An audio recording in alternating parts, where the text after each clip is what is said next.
सिंहासन बत्तीसी। पहली पुतली रत्नमंजरी की कहानी। अम्बावती में एक राजा राज्य करता था। वह बड़ा दानी था। उसी राज्य में धर्मसेन नाम का एक और बड़ा राजा हुआ। उसकी 4 रानियां थीं। एक थी ब्राह्मण, दूसरी क्षत्रिय, तीसरी वैश्य और चौथी शूद्र। ब्राह्मणी से एक पुत्र हुआ जिसका नाम ब्राह्मणीत रखा गया। क्षत्राणी से 3 बेटे हुए। एक का नाम शंख, दूसरे का नाम विक्रमादित्य और तीसरे का भर्तृहरि रखा गया। वैश्य से एक लड़का हुआ जिसका नाम चंद्र रखा गया। शूद्राणी से धन्वंतारी हुए।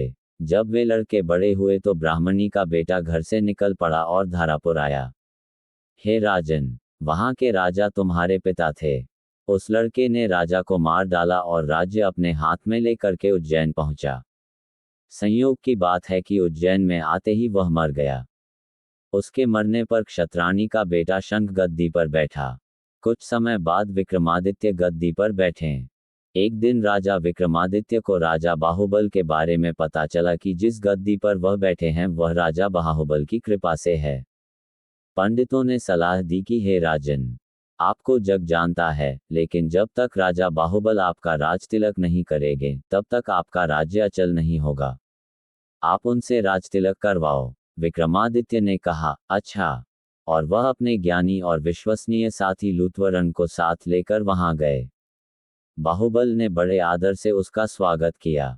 5 दिन बीत गए। लूथवरन ने विक्रमादित्य को सलाह दी कि जब आप विदा लेंगे तब राजा बाहुबल आपसे कुछ मांगने को कहेंगे। राजा के घर में एक सिंहासन है जिसे साक्षात महादेव ने राजा इंद्र को दिया था और बाद में इंद्र ने बाहुबल को दिया। उस सिंहासन में ये गुण है कि जो उस पर बैठेगा वह 7 द्वीप नवखंड पृथ्वी पर राज करेगा। उसमें बहुत से जवाहरात जड़े हैं। उसमें सांचे में ढालकर 32 पुतलियां लगाई गई है। हे राजन, तुम उसी सिंहासन को मांग लेना। अगले दिन जब विक्रमादित्य विदा लेने गए तो उसने वही सिंहासन मांग लिया। राजा बाहुबल वचन से बंधे थे। बाहुबल ने विक्रमादित्य को उस पर बिठाकर राजतिलक किया और बड़े प्रेम से विदा किया। राजा विक्रमादित्य ने लौटते ही सभा की और पंडितों को बुलाकर कहा, मैं एक अनुष्ठान करना चाहता हूं। आप देखकर बताएं कि मैं इसके योग्य हूं या नहीं।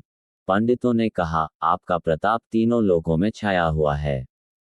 आपका कोई बैरी नहीं। जो करना हो कीजिए। अपने खानदान के सब लोगों को बुलाए, 1.25 लाख कन्या दान और 1.25 लाख गायें दान कीजिए। ब्राह्मणों को धन दीजिए। जमींदारों का 1 साल का लगान माफ कर दीजिए। इतना कहकर पुतली रत्नमंजरी बोली, हे राजन, आपने अगर कभी ऐसा दान किया है तो सिंहासन पर अवश्य बैठें। पुतली की बात सुनकर राजा भोज निराश हो गए। आज का दिन तो गया। अब तैयारी करो, कल सिंहासन पर बैठेंगे। इस तरह सिंहासन बत्तीसी की पहली पुतली ने राजा भोज को नहीं बैठने दिया और अगले दिन दूसरी पुतली चित्रलेख। सिंहासन बत्तीसी। पहली पुतली रत्नमंजरी।